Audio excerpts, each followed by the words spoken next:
So this is a case of after watching Shirley, you just said, "Hey, how are you feeling?" No. We had a long conversation about different weird movies and shit, and we got down a path of like weird shit that Elijah Wood has been in, and I'm like, there's this movie that I haven't seen yet that I've heard about that I've thought about like checking out, and hey, I looked it up and I'm like, hey, it's on Prime Video for free, like, or at least included with Prime, and I'm like, hey, it's an hour and a half. How do you feel about an hour and a half movie? It was like, okay, so we watched it, and movie called Come to Daddy. I'm just gonna assume not a lot of our viewers have heard of this movie or have any clue what it is, and I don't know how much I want to tell you. No, okay. So I'm really glad that the premise, like looking at the descriptions of the movie, they did the right thing. They said a man in his 30s like goes to meet his like estranged father for the first time in like his cabin in the woods or whatever, and that's all it says, and that's the right thing to do. I'm just gonna say I fucking adored this movie.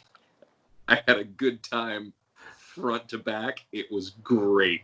I really enjoyed this whole thing. The whole experience of going through this movie was just a delight. I really enjoyed it. I don't think I'm on the exact level as you. That being said, I would be lying if I didn't say I did not enjoy this experience. I was entertained the entire time. I was too. It dragged a little towards the end. A little bit, yeah. But I can safely say I had no idea where this is going around the third genre hop. No, this movie switches what it's doing multiple times. And so many times. No idea where it's. I still remember, like, what was it? 30 minutes into the movie, I was like, I have no idea where this is gonna go. Yeah, and I was like, wait, you do that already? Like, where did you go from here? And we saw where it went.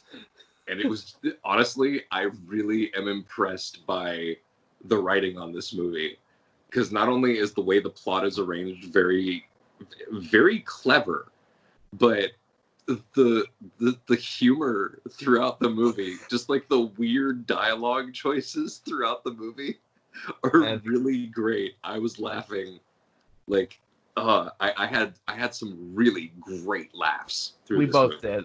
Like, there's a lot of lines that, like, this is without context, not giving anything away, that you you don't have raisin eyes. He has raisin eyes. It was such a great, and then like, the other character who responds to that when they hear it, it's like what the hell? It was so good. Oh, I laughed so much. It was and it was suspenseful in the ways that it was supposed to be. The mystery of it was also well constructed. Like, it pulled off multiple things at once very well. And I think that largely plays the fact that Elijah Wood is playing this surprisingly straight for majority of the movie. Yeah, no, he's doing a great job of playing, like, he is playing it straight, but it's a combination of the fact that it's an absurd movie and the writing is absurd, and at the same time he looks ridiculous. He has the worst haircut mustache combo that I've seen in a while. Good Lord. Because again, the thing is, like, every genre it jumps into, it does surprisingly well. Yeah. Like, from like drama to horror to like slapstick action comedy. Yeah. And there's like the one action scene is actually pretty intense. And it's like kind of Tarantino-esque in there towards the end, and it's kind of like, this shouldn't be working, but it kind of is. And I don't know why.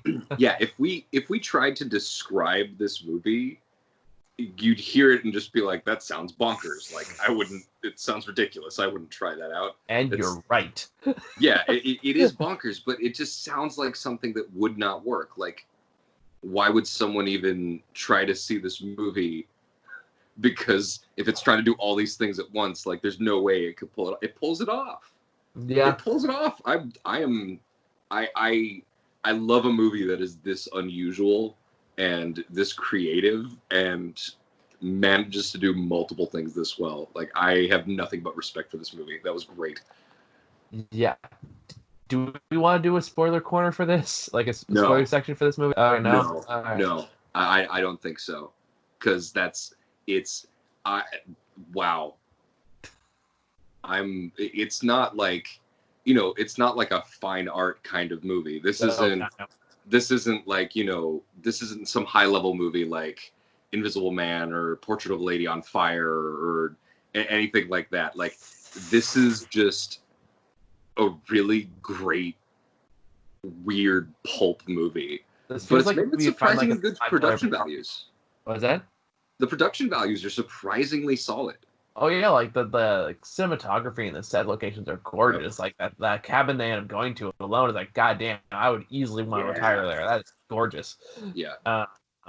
And what I was gonna say, I feel this movie feels like a surprisingly high quality, like $5 bargain bin thing, where he's kind of like reached in and just grabbed a movie, and it just happened to be this one, and you watch like, oh holy shit, I might actually watch this again.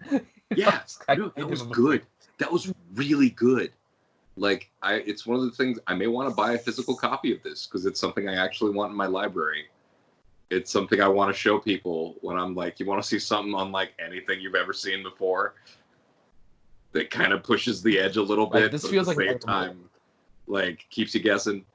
Like, this is something I think I would show Laura as if we're doing edibles one night, or something. Like, hey, do you want to have a great time? And I think that's the crux of it. Aside from all the other stuff that makes it good, it is a good time. It entertains every way that it attempts to entertain. It does so well, and that's really rare.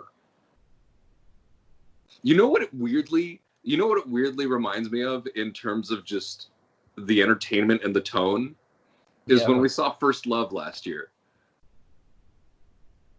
Which one? Remember that Japanese movie? Oh yeah. The one we never fully covered because I was tired. Yeah, we never fully. We should review that at some point. But like, it kind of reminds me of that in terms of like its weird slapstick kind of approach, while also being like a very convoluted movie, but pulling it off very well. Like, but this is more plot intensive. Yeah, that's true. Yeah, but I think it would appeal to the has same, a lot more story. Yeah, I think this would appeal to the same kind of audience. I feel like First Love had definitely had a more consistent tone than this movie does. Oh yeah, no, this is a genre flipper like multiple times. I'm trying to think of what it reminds me of because I know I've seen other movies that have switched genre multiple times, but I'm trying to think of an example.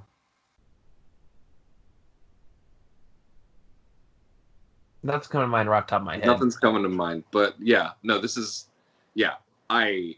for what this movie is, and the fact that it was dumped out in February and like nobody knew about it, I walked away with this going like, okay, you know what, this was worth staying up till 12:30 to watch. Yeah, no, this is a strong 8, just as a normal, like, for normal people, like, I would say this is easily a strong 8. For me, it's a 9. I don't think this would be like my best of list for this year, depending on what else comes out this year. But I did have a very good time watching it. Yeah. I think it might make mine just for the sheer ingenuity of it. Yeah, because like for me, it's like it's like if I had to go with, like something that's batshit insane that sold its concept way better than any right to be, it's no Swiss Army Man, but yeah, for what it is and what it sets out to do, it's like it's impressive. I would slate that as a fun double feature though. That would be a fun double feature. Like I feel like this would be like your lead in to Swiss Army Man. Yeah. Because no, I think Swiss Army Man will go first because it's kind of slower and weirder, and this is like the kind of weird and bizarre that kind of gets you prepared for the compass penis that comes later. You know? But yeah, no, I highly recommend this movie. This was great. I can't say enough good things about this. It's one of those things, like if you were just desperate for things to watch during COVID right now, you've rewatched all the shows and you're just looking for something to watch and have a good time with, I would recommend this. I would say this is a fun watch. I don't think you have to go that far to recommend this, though. True. I'm Like, more thinking this isn't the thing where you're like, if you've watched everything else, like, no, this is recommended for me at least. I think it's more like it's like, okay, what would convince you to watch a movie like this based just on her description? I mean, without getting into spoilers, all we can do is say that it just is very clever and constantly switching, like it's switching it up on you and keeps you guessing, and has a great sense of humor and has a great mystery to it and some good suspense and is a fun watch. Like, I don't know many movies that are able to pull all of that off. Like, that's what makes it high on my list. Like, I can't. And again, anchored by just a surprisingly, like, I don't want to say, not tempered, what's what I'm looking for, grounded Elijah Wood. Yeah. No, and that's the thing. It also has some parts that it plays surprisingly straight, and those parts land. Yeah. Like, if it wanted to pick one of these genres, it would probably succeed in whatever genre it chose. But it's like, no, we can't have one genre. We don't want two genres. We want all the genres. Yeah. No, this is great. So, yeah, I definitely one of the most fascinating things I've seen this year. It's just short review, but I do agree. Yeah,